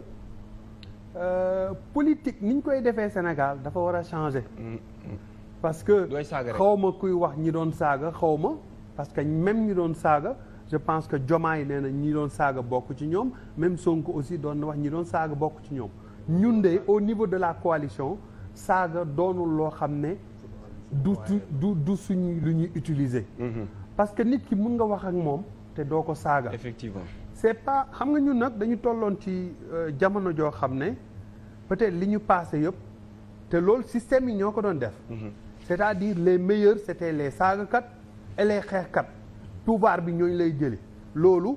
ñu ngi ko vivre ci Ablaye Wade ñi gënoon bon dàq saaga dàq xeex ñoom lay dem kii moi je me rappelle dans notre localité boo demee Kër Madiabel am na ñoo xam ne ils ont créé benn affaire attaqué Moustapha Niasse en ce moment nous on était de l'AFP attaqué ko pour que Idriss Seck recevoir leen pour que mu defal leen promotion ñu ci bëri ils pensent que c'est le même modèle d'affaires qui continue je pense que gouvernement bi nañ leen montrer pour man très rapidement il faut être ferme article boobu bu doonee ne d'accord nañ ci ñun offense au chef de l'État nañ ko dindi qu'il y ait une meilleure communication sur ça vraiment pour que nit ñi xam nan la ñuy waxee ci autorités yi mais aussi ñun ou le régime Diomaye bu ñu essayer def la promotion de ces insulteurs surtout la promotion de ces batailleurs et puis ñu def la promotion des gens yoo xam ne ils ont des idées solides des propositions et comme ni ko président waxee il a dit dinaa déglu ñëpp même de l'autre côté man sama première émission après l'alternance je pense jàkkaarloo j'avais dit que le président a dit te ñun loolu la ñu gëm te loolu la ñu xam mooy nañu déglu ñëpp ki féete ci nguur gi nañ ko déglu ki nekkul ci nguur gi moom tamit nekk ci opposition bi am na xalaat boo xam ne bu ko déggee mu jox xam nga en entreprise en recherche et développement souvent da ngay fay kenn tu peux le payer 5 ans bu la génnee benn idée mu transformer entreprise bi tu deviens champion dans ce que tu fais je pense que loolu c'est important. merci beaucoup Barham gisoon nañ fi ki nga xamante ne moo di Bah Diakhaté kaddu yu muy yëkkatoon moo ko indi fi nga xamante moo di prison barki dem ki nga xamante moo di Suzanne Camara def li ni mel est-ce que gisoo ni ñoom dañoo nekk di riposter rek li leen doon daan def. en vérité c'est affaire bu xaw a complexe la tuuti. parce que en fait adage bi wax ni qui règne par les armes périra par les armes. am na ñu bëri dañu yaakaar ni qui règne par les injures périra par les injures man dama bañ loolu. parce que man dama gis ni li am ba régime bi pouvoir bi egsi ñu plébiscité ko mu egsi c'est-à-dire donc le président Sonko et Diomaye et autres là man dama yaakaar ni benn parenthèse la ci Sénégal c'est-à-dire que dëkk bi demoon na toll ci benn dualité bu doy waar entre vraiment Sonko ak Macky Sall jeunesse bi toll woon ci benn paroxysme bi nga xam ne gisuñu woon lenn lu dul kii dafi jóge changement donc en vérité moo tax li am passé man ni ma ko gisee du ay élection c'est un référendum mais il faut que les Sénégalais savent que c'est une parenthèse aujourd'hui bukk bi mu ngi leen di matt lañ daan def parce que lépp li nga xam ne tey ji gars yi def nañ ko ci dañ lay génneel ci VAR bi les mêmes mots ont été utilisés par ñoom ñooñu au plus haut niveau Guy Marius Sagna la au plus haut niveau diw fenkat la Macky fen utilisé nañ ko fi donc c'est ça la réalité ba ñuy def loolu ñu leen di jàpp dañoo yaakaaroon ni régime bi li muy def du yoon ndax ñoom li ñuy def mooy yoon waruñu leen jàpp tey jii gars yi ñëw di def loolu ñu leen di jàpp donc il faudrait que moi je pense que li may wax toujours le courage politique moi j'ai beaucoup d'espoir pour ce régime là bu fekkente ni xam nañu ni am nañu tournant bu ñu war a def ci Sénégal c'est-à-dire avouer que liñ doon def eggoon nañ fa mais du lu baax et que moo tax je demande que vraiment Suzanne kii ñu vraiment clémence nañ ko bàyyi mais bu fekkente ni au passage sax gis naa ni benn imam bu nekk ci ñoom dégg naa ko ma wax bu tekki niwul non pas Cheikh Bara imam Dramé ba tey jii les doomu daara yi di ko attaqué n'est-ce pas dégg naa aussi ñeneen ñeex ba ñu doog a commencé saaga nañu sax le président moi je pense qu'il faudrait que ce régime là soit beaucoup plus tolérant par rapport à ça beaucoup plus souple mais plus souple aussi récidive yi les récidives là parce que sénégalais aussi ku fayu la xam bu nit defee dara nga bàyyi mu jàll mu def ko defaat ko nga dal ci kawam kenn du wax ci yow dara mais je pense que bu fekkente dañoo ñëw rek commencer lañ leen daan def ñu koy bañ ñu koy def dafay am problème moo tax je pense que il faudrait que ñu promouvoir dellu si waat ci nañu meloon promouvoir une opposition constructive une opposition d'idées xam ni les politiques qui veulent prendre le pouvoir après ñoom bu ñu yaakaar ni ci ay saaga gën a mën a saaga moo tax ñu koy jël ñu ngi nax seen je pense qu'il faut que les Sénégalais là dépassé nañu loolu effectivement ñu ngi ci leneen li mooy lan fexe nan la ñu mën a indi leneen lu ñuy proposer di suivre nag ñi fi nekk xool la ñu digge woon ndax ñu nga ca bu ñu fa nekkul ñu wax leen ni nekkul ñu ca bu ñu amee proposition ñu def ko mais vraiment li fekkonte ni lañ doon def yaakaar ni baax na fa laay jeexale te c'est clair c'est simple loolu la dañ daan def dara ñu leen daan jàpp ñu naan li ñuy def baax na ñu ngi ñuy jàpp tey ji loolu la nit ñi doon def ñu leen di jàpp donc butéel nag saañ ba lu muy xeeñ rek mooy la nekk butéel c'est clair et Souleymane est-ce que tamit maanaam li nga xamante ne mooy débat sur le délit d'offense au chef de l'État moom mooy ñëwaat mooy li nga xamante moo di article 80 sànq Barham mu ngi koy wax jot nañu dindi ko article 80 ñi muy yóbbu ñu mu prison bari nañ trop surtout si nguuru président Macky Sall dañ koy féetale Macky Sall rek mais bien avant Macky Sall président Abdoulaye Wade ba si Abdou Diouf yóbbu nañ ñu bëri article 80 dañ ko def pour aar vraiment institution wu pré kii ba mais man daal leneen laa si wax saaga yi tar na loolu et puis ce n'était pas l'image du Sénégalais ça il faut qu'on le dise que ce soit le politique que ce soit l'activiste que ce soit le lanceur d'alerte tey dafa mel ni comme saaga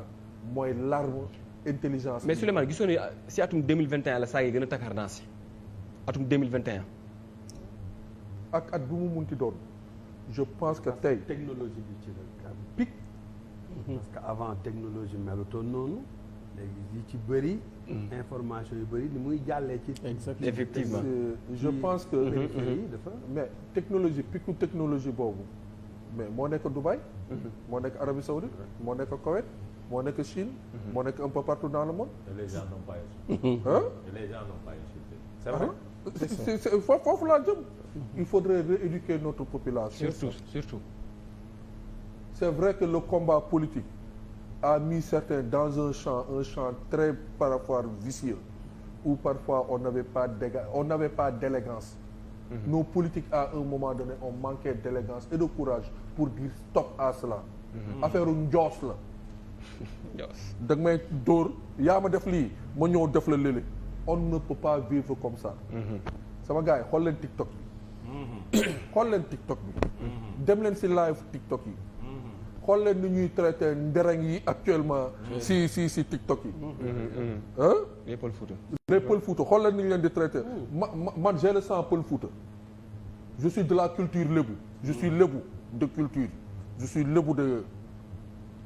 d'acte. j'ai une fierté lébu puisque je suis né dans la culture lébu j'ai grandi dans la culture lébu ce que je sais de la culture lébu je ne sais même pas dans la culture pël mais j'ai le sang pël Souleymane Aliou Diallo laa tudd su may maam ay ndereng lañu tey ma ñëw war a taxaw ay ñu nekk bitim réew di daggal ndeyu ndereng comme fii du ma si sentir suma bopp man te man may lébu il faut qu'on revoie loolu boog loolu mu li ñuy wax noonu ñu koy nangul ñu koy def ndereng yi loolu la ñu bañ ñu koy def suñu président Bassirou Diomaye Faye loolu la ñu bañ ñu koy def suñu premier ministre Ousmane Sonko loolu la ñuy yóbbu ci président Macky Sall moi j'ai vu un jeune très tuwaay bugguma tudd turam mais très violent très kii jël fi ay kilifa soi-disant c'est un RG di raconter ay choses yoo xam ne tegu ko fenn et les gens le suivent d'une façon exponentielle te li ci ëpp nag ñuy def loolu ñu ngi bitim réew nekkuñ ci biir réew ñi nekk ci biir réew bi di incarner di wax yu virulent yooyu yëpp ci ay parti politique la ñu wéeru pour ëllëg ci biir bu leen caabi féetee ginnaaw wala ñu teg leen loxo ñuy mën a ne non nous sommes des prisonniers politiques non ce ne sont pas des prisonniers politiques ce ne sont pas des prisonniers civils ce sont des insolents ce sont des bandits ce sont des dévergondés je suis pas d'accord pour que ñuy jël kenn koo xam ne bon acteur politique la lanceur d'alerte la mu def ko d'une façon très responsable man attends ku saaga du ma la ànduma ak yow te j'aurais bien voulu vraiment du ma ko ku nekk ci ay fitna nekk dans les liens de détention wallahi du ma la yokkal dara je demande sa libération mais boo leen suivre chrono la violence verbale et l'autoritarisme et à l'aise bi mu nekk et wóolu boppam bi muy wax si wax léeg-léeg Adama moi je te suis am na yenn kàddu yoo xam ne doo ko def xalaatoo ko et pourtant acteur politique nga de premier rang responsable politique am ay argument mën a mais lan moo tax saaga bu ñaaw boobu waxin bu ñaaw boobu di tuumal doomu aadama que ce waxuma sax li ñu nekk ay njiit en plus li ñu nekk ay njiit mais nga def ko le boutiquier ci koñ bi sax waroo ko def à plus forte raison quelqu'un qui incarne toute une nation. c'est clair merci beaucoup Souleymane gis nañu yaram bi tàng na. Adama gisoo ni ki nga xamante ne moo di Suzanne est allée un peu trop loin. Suzanne a répété les propos de Guy Marius Sagna, les propos de Ousmane Sonko, les propos des autres. c'est ça. mais baaxul. Non, j'ai dit il a répété. waxuma baax na de. pourquoi mënul répéter lu baax li. non defal naa rek. j'ai dit il a répété. dafa jaaraat ci kàddu yooyu. war foon jaar. j'ai dit daf ci jaaraat. waxuma la baax na de. parce que gis nga kàddu googu nag koo ko wax mu jóg dóor la kurpañ. mais tey ñii indi ñëwu ci kàddu googu. ñoo doon tàccu ñee. ñoom ñoo doon tàccu c'est-à-dire moi j'ai vu l'actuel premier ministre Kër Massar kàddu googu la jël teg ko ci juge Maham Diallo ful bu yuuxu personne ne s'est indigné mooy degré d'insolence et de violence verbale bi nga xam ne moo am politique du loolu ñi koy def yépp ñi ngi ci erreur parce que suñu culture ak suñuy valeur mayuñu loolu jamono jooju ñu doon am ñu leen di arrêté dañ doon wax ni procureur Macky Sall la te Macky Sall est un dictateur c'est le même procureur qui a arrêté Ousmane c'est qui a convoqué Amath Suzanne Camara. La justice fi mu newoon na fa ba tey. pouvoir yee soppeeku. donc ñu doon wax dictateur la démb tey ñoo accéder au pouvoir su leen waxee nit ñi su leen ñeneen ñi waxee dictateur la bu kenn mer. moo tax ñu war a xoolaat la manière qu'on doit faire de la politique. gis nga wax ju bari. les gens n'ont pas compris lan mooy liberté d'expression. La liberté d'expression est encadrée. que nit ki warul taxaw di wax lu ko neex. Effectivement. article offense au chef de l'État c'est pas l'article 80 c'est l'article 254 du code pénal kenn du ko laal. njiitum réew dañ koy aar. c'est pas Bassirou Diomaye c'est le président de la République. mais mën nañ ci bañ a tëj nit kaso. nit ki laalal alalam ci xolam la sax. laalal alal bi. offense au chef de l'État 3 millions. léegi bu ko amulee nag. da koy fay ay mbokkam fay. dootu ko defati. dëkku tubaab bi loolu moo fa amee Espagne non li ngay wax mooy li am gis nga dëkku tubaab bi bëri na ñoo xam ne duñ dem defal benn infraction léegi multa da ngay dem toogi poste ba balaa nga fay génn ñu fay ko bu ñu ko fayul doo dem. vite fait Canada du loolu defal infraction de circulation. c'est des cautions que tu te point. c'est-à-dire dina wàññi saaga bi nit ki toog na ci télé wala def na live mi ngi Sénégal saaga na ma. je porte plainte dagg 2 millions. dootu ko defati. c'est simple. ah oui. te pourtant offense baa ngi fi ba tey. offense baa ngi fi. non xëy na peut être bu ñu mooy assise de la justice yi peut être boole nañ ko ci gars yi bu ñu waxtaanee. ba dinañ ko gars yi dañ ko. soo ko dindee. am na ñu fa teg bu ñu ko dindee am na ñu fay teg quand même. doo ko déedéet bu ko dindi bàyyi ko fa. mais peine bi amende bi sanction bi moom ngay def sanction pécuniaire. parce que nag quoi qu'on puisse dire c'est pas seulement le président de la République qu'on doit gis nga dafa am kàddu yoo xamante ni sa doom soo toogee ak moom mu toog soo ko nee waxoo dëgg du mer mais soo ko waxee kàddu googu non mu gis boppam c'est clair. Merci beaucoup Albert. Mon très cher c'est un très grand ami dafa juum comme mais dafa juum mais biñ ko d'après li nga xamante moo di mooy audition yi dafa nangu lu mu wax moom laa la wax il a assumé. xam nga tax gis nga situation bu muy dund ca kaaf ba assumer propos yi dem rëbës moo ko koy gënal parce que condition ya ma nekkee ca kaaf ba du condition yu nit di nekkee moo tax retour au parquet bi genre humiliation la pour les acteurs politiques. Heureusement ci assise ya ci consensus ya retour au parquet warul amaan d'accord Adama pour donc terminer amaat dernier point li ñuy demander mooy mu sanction retirer- pécuniaire. mu retirer propos ce yi. propos mais yi et présenter des excuses. article 80 moom nañ ko fi baax 240 offense au chef de l'État nañ ko fi baax merci beaucoup Adama merci beaucoup Adama ñu ñëw si li nga xamante moo di dernier point dafa dernier tour de table bi ñu ñëw ma ñëw wax ki nga xamante moo di Barham yow manager nga yow da ngay diriger li nga xamante moo di ay société dañuy wax ne li nga xam jëm ci wàllu mbirum nomination yi ñu ngi wax ne maanaam affaire népotisme daf si am ñu jàpp ne leneen li nga xamante moo di compétence dañ ko fi war a bàyyi yow nag nga gisee li ni mel est-ce que tamit mën nañ jàpp ne maanaam non respect à la parole donnée la parce que ñoom ñoo ko waxoon. Bon, merci beaucoup. Je pense que cette question est très discutable, hein? Parce qu'on peut l'interpréter de part et d'autre. Ku nekk fi nga nekkee rek mën na am noo ko interpréter waaye li nga xam ne moo gën a am solo mooy liñ jaay sénégalais nañ fexe ba respecté wu. bu respecté ko nañ fexe ba quel que soit par ailleurs les circonstances les conditions les situations ñu ne leen lii la respecté ko c'est fondamental am na loo xam ne duñ ko bañal nit parce que amul benn faute le président de la République nomme aux emplois civils et militaires am na ci droit ku nekk xam na ko sur proposition de tel ou tel autre mais xam nga équipe surtout bu ngeen demee travailler ensemble dafa am lu bëri ay points yu bëri yoo xam ne dañ koy def ay indicateurs am na ñoo xam ne les plus grands managers boo demee seen bureau dafa am tableau boo xam ne dañ fiy def les points saillants souvent nga gis mu rouge mu vert wala mu jaune donc dafa am yoo xam ne dañ ko war a teg c'est-à-dire loolu ça ne relève pas de la légalité mais ça relève de la morale et de l'éthique parce que ñëpp dañu àndoon xam nga léegi yaa ngi wax affaire u Imam Dramé que je salue au passage parce que suñu waay la ñun ñoo nekkoon coalition Lacoste boobu coalition Diomaye amagul mu xeex bu métti xam nga nit mooy comme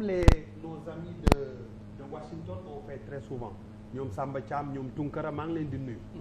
def nañ ci benn point ñoom waxtaan bu am solo parce que xam nga malheureusement nag le régime Diomaye dafa doon régime boo xam ne participatif la ku ci nekk inclusif Lamine Mbow mi nekk Kër Madiabel li mu xeex def ko ci parti bi xañ na dafay wax ne man aussi je me vois vraiment dans une situation où dañ ma war a teg fenn non pas parce que dafa bëgg le moi est haïssable am na ko wax la dernière fois man nag c'est pas parce que les gens veulent dire nag mais parce que les gens ont la volonté d'être au service de leur pays les gens ont une dette sociale boo xam ne dañu war a nekk foo xam ne bu ñu leen ko joxee rek li ñuy xam comme li waa ji doon wax ne sama xel mi li muy mbalax bu ko sama tànk bi doon dégg ma doon champion non c'est que ndomb tànk ñun mosuñ ko réclamer parce que comme li may wax la dernière fois bu appel à candidature ñëwee yow am nga njàng moo xam ne dépassé na la moyenne internationale am nga expérience boo xam ne en fonction publique amul ku ci xam loo xam ne xamuñ ko ci parce que ñun travaillé nañ ci échelon yu nekk de planificateur à business analyst à foo xam ne le plan de transformation du gouvernement du Canada ñun waaw non dama fi rek voilà c'est que les gens ils veulent juste servir ils veulent juste avoir une bonne idée boo xam ne c'est une idée magique ñu wax ko El Malick mais wala nga wax ko keneen wala nga wax s'il vous plaît ma terminer nga wax ko wala nga bind président Diomaye wax ko comme li muy wax nii ne message yu bëri day jóge ko président ñëw ci man mais sénégalais bi nekk fongali bi moom xamul ne da ngay jaar présidence donc cette plateforme là de recueil des informations loolu c'est fondamental mais nit ñi la reconnaissance c'est fondamental gis nga reconnaissance mooy toog sax ba kenn nga woo ko téléphone ne ko na nga def gëj naa la dégg doon nañ tajee fenn waaye sama jot mayuma ko dafa am kilifa gu mag bu nekkoon fi yoroon benn kii muy suñu frère Moustapha Ba dama ko nawoon gis nga boo ñëwoon bureau bala mu génn même lu mu guddi dina la recevoir loolu dama ko naw ci moom man pratiquement damay jàng loolu sama bureau même boo amul rendez-vous lu mu guddi bala ma génn dinaa recevoir ñëpp jël le temps qu'il faut je pense que loolu c'est important. mais balaa moo ñu si benn question bi mooy question affaire u népotisme bi ñu wax. waaw mooy ñaa ay dañoo jël ay famille def nañ ci ministère gis nañu El Malick Ndiaye ñëw na jël na weddi na de même que ki nga xamante moo di le ministre Serigne Gueye Diop. waaw bu doonee weddi nañ Serigne Gueye je le connais très bien maa ngi koy nuyu ndax même parrainage ñëw na ñu waxtaan pour dimbale ko pour jox ko parrainage pour mu jàll. donc xam naa ne liggéeykat la am na ci expérience mais comme je dis l'expérience et l'opérationnalisation de l'expérience c'est différent. Très souvent moo tax équipe boobu noonu ñuy alors bu doonee en l'espèce am na ci loo xam ne tuumaal nañ leen man su ma doon El Malick du ma porter plainte. non dafa porter plainte. je l'avais dit la même chose. kaawu Anita xaw ma ku mu mun a doon. je l'avais dit la même chose Mame Mbaye Niang Sonko quand tu assumes des responsabilités publiques tu auras. lu bëri di nga ko dégg. da nga war di dékku. démentiral. waxal leeral moo la war. mais jarul plainte. alors bu doonee ne nag gis nañ ne famille tel nommé nañ fi kenn yaayam ministre la moom ñu nommé ko fële président am na droit ko neex mu nommé waaye nag keneen ki nga xam ne moom Samba Thiam mi nga xam ne nekk na Baltimore essence am lakk na ko Tunkara mi nga xam ne lu nekk def na ko keneen def na ko mais boo jëlee fii famille benn la morale voudrait que nga jël feneen benn. merci beaucoup. donc je pense que loolu c'est important nañ ci xool di ko waxtaanee. xam nga nag kilifa am na foo xam ne boo fa tolloo briefing note yi ñëw du bëri te ñu ci bëri souvent duñ la wax dëgg ji mais prenez le temps parce que espoir boobu noonu fexeel ba bum la rëcc. d'accord parce que espoir boobu noonu bu nit ñi accroché wul au début. tu perds ça et bu ñu décrocher. c'est fini mooy tu vas avoir un mandat très très difficile. parce que chacun va se dire que. gisuma defuñ ma li ñu waroon def c'est pas normal et effectivement comme nomination yi bëriwul benn famille boo fa nommé ñaar ñett. mais doo mun a am ci famille boobu. te en politique publique dans les nominations ci politique publique politique de nomination ñu wax conflit d'intérêt réel ou apparent dañuy wax l'équilibre territorial. L'équilibre territorial voudrait que expérience bi am par exemple man bu gouvernement yi ma xam gouvernement Canada da ngay jël ne la fonction publique doit refléter la société canadienne ñoom loolu la ñuy wax par exemple en l'espèce on dit que la fonction publique doit refléter la société sénégalaise donc boo jëlee ñi ëpp xam-xam mel ni ñu ngi Dakar mais da ngay wax ne Kaolack kat booy def appel à candidature di la préférence sera accordée à telle communauté mun nga wax sax minorité visible noonu ngay def loolu moo lay permettre boo jëlee dans le bassin nga am 100 personnes nga dem mun a jël minorité visible boobu pour que moom mu gis boppam. merci beaucoup Barham mooy jël ci famille bi. jël fee ku nekk gis boppam. donc ça n'empêche pas ki nga xam ne bokk na ci famille bi mun na conseiller keneen. comme mun na conseiller président de comme mun na. As Babacar gisoo ne maanaam li ñu wax la nguur gi c'était juste un mauvais procès parce que gisuñu Diomaye fal ki nga xamante moo di mbokkam de même que kii di Ousmane Sonko. man li ma gis mooy dama gëm ni. ñu xeexandoo. gagnendoo am nañu sañ-sañ ci gouverner on gagne avec des gens on doit gouverner avec des gens ça c'est clair mais maintenant li ma gëm aussi mooy tout ce que la loi ne m'interdit pas je me l'autorise kooku waruñu ko mën a appliquer ci sañ-sañ boobu nga xam ni président de la République daf ko am pour mën a nommer au poste civil et militaire c'est-à-dire que à la limite war nañ ci mën a boole tuuti je ne parle pas de décence quand même le mot est très fort mais en tout cas war nañ ko mën a wodd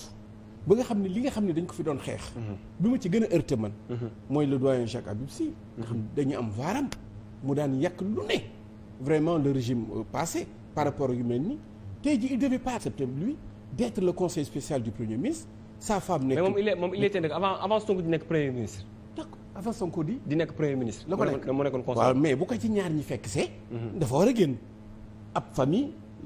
soxnaam doomam et cetera bien que l'autre il faut relativiser j'ai suivi le ministre Malick Ndiaye il m'a convaincu par rapport au Ndiaye là c'est-à-dire que ampleur bi ma ko joxoon yaakaar ni noonu la demeewul noonu encore que pour dire que vraiment il faut relativiser mais li ngay defal mi foofu mën na am foofu parce que ñoom ñëpp Daara Jolof la te Daara Jolof moom Ndiaye ñi presque mën nañu wax ñoom ñëpp ay mbokk lañu fi may waxee mooy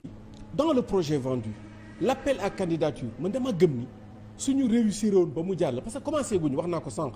vraiment 100 jours sur 100 1820 xam nga ñaata du dara. man li ma leen di conseil te ñun au niveau de notre parti Teranga Sénégal avec le président Abdoulaye Niane nous sommes en train de réfléchir sur un cahier de charge pour encadrer l'appel à candidature comme une contribution bi nga xam ni dafay am ay critères les gens qui mën na am sax des critères un peu subjectifs que à égalité de trucs quelqu'un qui s'était investi à Baltimore dugal ci affaire am yëngatu à égalité de chance avec quelqu'un comme man nga xam ne damaa contrôle projet bi wala keneen bu ñu tolloo ay mbir ñu jox keneen ñu jox kële. donc moi je me suis dit que foofu la ñu war a toll actuellement. ce que le projet là bi nga xam ne gars yi jaay nañ ko ñu nekk pas ñu réaliser ko mais que chaque jour les Sénégalais xam ni li taxoon ñu voté leen. am nañu volonté pour def ko. et loolu moo leen fii téye. d'accord te je pense très bien que loolu moo wax léegi et c'est une réalité. il faut qu'on contribue par rapport aux bons points yi nga xam ne jaayoon nañ ko Sénégal yi. ba tey ji ñu plébiscité leen. képp kuy Sénégalais nekk fii da nga war a prier.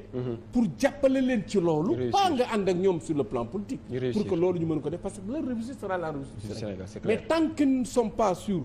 montrer la bonne volonté de faire parce que ce qu'ils ont vendu lu baax la. parce que boo ko contré tamit xam nga ni Sénégalais yi gëm nañ ko ba teg nañ leen. merci beaucoup As Babacar Gaye Souleymane. est-ce que dañoo war a privé ko képp koo xamante ne am na compétence am xam-xam bi ci benn poste malgré bu dee da nga am benn mbokk boo xamante ne mu ngi ci gouvernement bi mu nekk ministre wala je sais autre. bon man la question que je me pose par rapport ak nomination yi am noonu am nañu compétence bi wala amuñu compétence bi d'abord c'est bu ñuy wax waxu éthique ak morale bi c'est-à-dire népotisme bi ñuy wax ki ñu jël. dañu jël un forgeron yóbbu ko mu nekk médecin wala dañu jël un agriculteur yóbbu ko mu nekk aviateur si c'est domaine bi nga xam ne nit ki foofu lay évoluer te am na compétence yi et il bénéficie de la confiance de l'autorité loolu yaakaar naa ni c'est subjectif warul nekk débat national parce que tamit kooku ñu ko bëgg a xañ doomu Sénégal la te war na mën a am ambition servir Sénégal ba mu réussir mission bi ñu ko confier mu nekk nag doomu yaay ili ak doomu sama bappa Amadou laa si bokk yemale l'essentiel na am confiance. mais li si ñuul mooy ñoom dañ ko doon décrier bi président Macky Sall maanaam ay ñi nga xamante ne. mais ñëw déglu ma Adama mooy maanaam xam ne ay Timbo ay Faye ay Sall ñoom dañ ko doon décrier ñoom waruñu bokk ci gouvernement bi. cette fois ci ñu ñëw ñu gis benn famille boo xamante ne presque 3 personnes si même famille nekk ci bokk ci ñi nga xamante ne gouvernement bi. je dirais la famille du PM même buy jël bu mu jël fukki doomam bu mu jël fukki mbokkam ci biir cabinet primature parce que famille PM ils ont droit à des nominations ce sont des Sénégalais s'ils ont la compétence lan moo leen tere ba ñu jël leen ko le président njabootam amuñu droit à des nominations. amuñu droit à des privilèges. ok donc pourquoi. mais ñi ñu ko doon bañ moo tax man fa laa bëgg ñu ko pourquoi nga ñu ko doon bañ. ñu ñoo def ko bëgg c'est les Sénégalais ñi de man si njëlbeen projet bi am na yu bëri yoo xam ne nanguwuma ko lan moo ma yóbbu ci coalition bi man Souleymane Alioune Diallo lan moo ma yóbbu ci coalition Diomaye président am na lu bëri loo xam ne dañ ko doon def man ànduma ci. dafa daan tax may toog di leen seetaat. mais dem na bañ ba bëgg bi ma gisee yoon bi nee naa lii fii bi injustice amee par rapport à un candidat mu war a génn prison pour dem palais j'ai alerté jël samay responsabilités ne moom lay àndal parce que warul nekk prison c'est un candidat aux élections présidentielles on doit se mobiliser pour le faire sortir et pour qu'il batte campagne loolu moom mu yóbbu ci coalition bi ma am coalition bi am xam-xam sur les questions migratoires di ci partager ak ñoom tey su ma nekkoon cousin wala proche de Bassirou Diomaye Faye j'ai pas droit à une nomination. loolu mooy wax ji beneen wax boo xam ne dañ ciy kii je suis abasourdi vous savez nu mu tudd El Malick je l'ai écouté mais man dama am loo xam ne dama ko si mën a wax personnellement. Modou Ndiaye préfet. le décès en question peut-être il se rappelle pas de moi mais moi je le connais on s'est retrouvé en Espagne. Lors du premier congrès Afrique-Occident à Huelva. Je l'ai vu chef de division au ministère de décentralisation ministère de décentralisation à l'époque de Karim Wade. Je l'ai vu après ça moom du man maa ko doon suivre il a été adjoint gouverneur de Dakar chargé de développement préfet Saint-Louis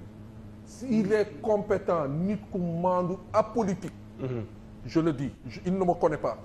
maag moom daje nañu Espagne la ñu gëj a gisee avec Mame Astou Gueye qui était à l'époque ministre délégué de la décentralisation ñu nekk benn délégation représentée du Sénégal il est compétent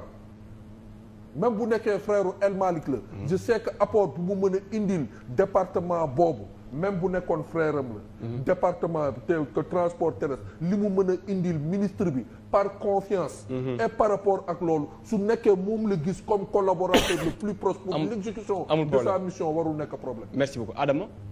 même question bi Sonko muy Sonko di Diomaye kenn falul mbokkam ci fi nga xamante ne moo di nguur gi. le problème mooy déclaration démb yi ak barki démb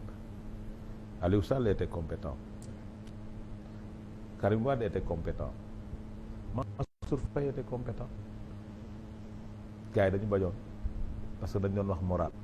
mais selon la loi président am na droit fal ku ko neex mais est-ce que su nekkee directeur général la il est de la hiérarchie A1 ou pas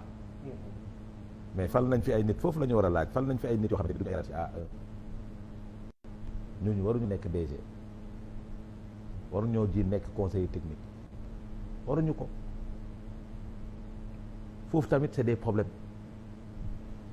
parce que ñu ñemee ci constitution bu Sénégal rek classification c'est par diplôme c'est par expérience c'est par diplôme c'est pas par expérience dañ ne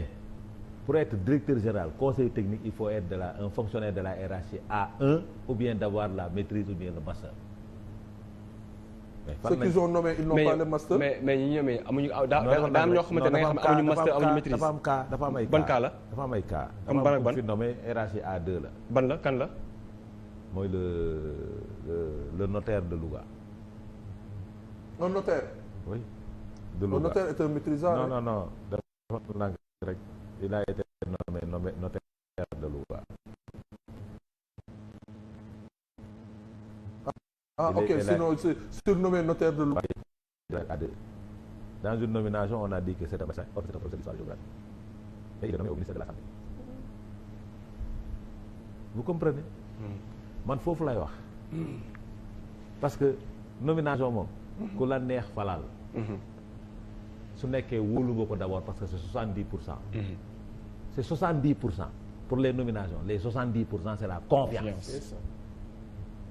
Maintenant am nga confiance ni ma ko comprendre moom doon ko défendre Aliou Sall démb ak Mansour Faye démb noonu lay défendre même position bi parce que président am na pouvoir bi mais li ci metti mooy ñi ko def tey dañ ko doon ŋàññ démb mais Adama même ma dugal foofu lu tuuti après ma bàyyi la bu continuer mais est-ce qu'on va toujours regarder dans l'autoviseur di topp tout le temps li xewoon démb di nekk di waxaat lii moo amoon démb te du ñu jéem a progresser. maintenant dañu nekk ci réew boo xamante ñu jeexal foofu Adama. da xam nga dañu nekk ci réew boo xamante ni ñoom ñoo doon wax ni VAR am na ci réew mi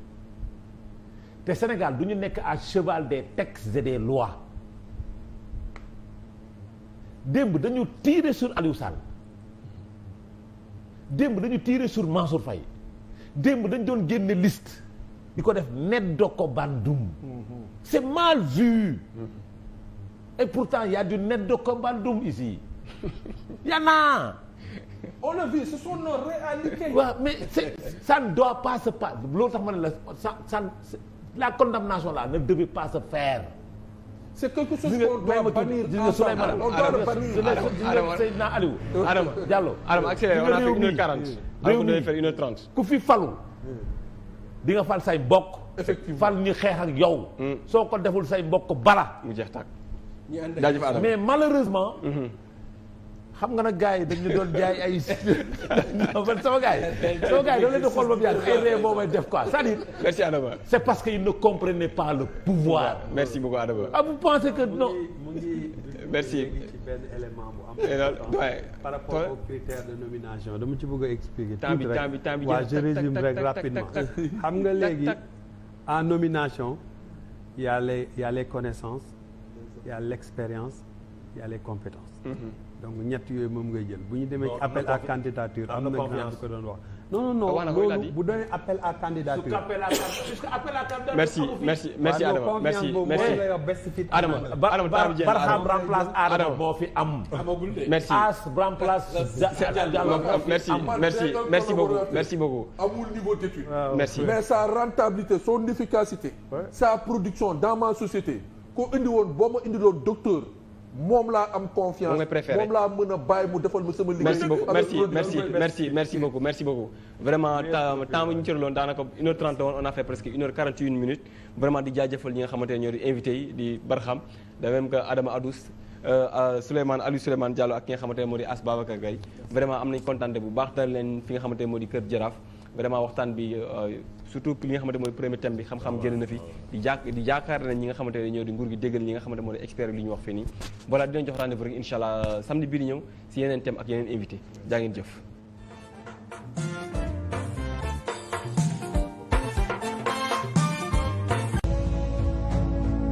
Cette TV, votre chaîne préférée, vous suit partout et vous pouvez la suivre presque sur toutes les plateformes. Sur la TNT, cette TV est au